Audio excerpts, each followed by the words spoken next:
Ha? May anak na si Ion Perez? At si Vice Ganda pa mismo ang bumati sa kanya ng Happy Father's Day. Grabe, ang daming hindi nakakaalam dito.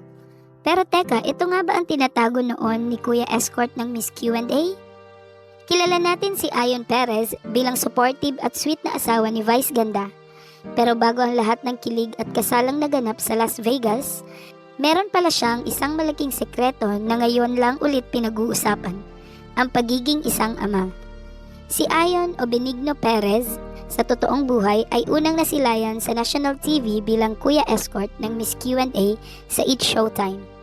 Doon nagsimula ang slow burn na love story nila ni Meme Vice. Marami ang kinilig, pero marami ring tumutol. Hindi ito naging madali dahil ilang taon din silang binatikos at kwenestyon. Pero sa huli, pag-ibig pa rin ang nanalo. Noong Oktubre 2021, nagpakasal sina Vice at Ion sa Las Vegas sa isang intimate wedding ceremony. Sa sobrang kilig, maraming netizens ang nagtatanong, kailan naman kayo magkakaanak?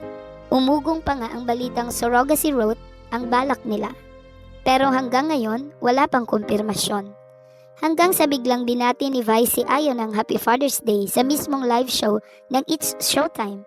Sabi ni Meme, Happy Father's Day sa lahat ng inyong mga tatay, pati sa asawa kong si Ion. Nagulat ang madlang people. Wait, may anak na pala si Ion? At ayun na nga, nag-viral ang eksenang yon.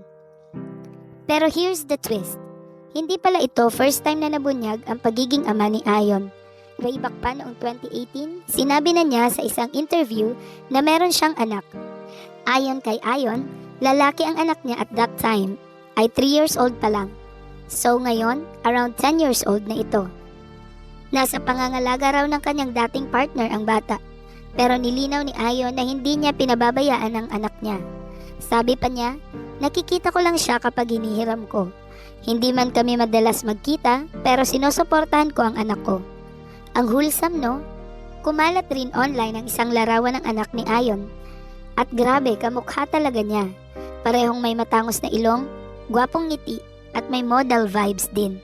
Tila nagmana talaga sa ama. Sa totoo lang, nakakabilib si Vice. Walang issue sa kanya ang past life ni Ion.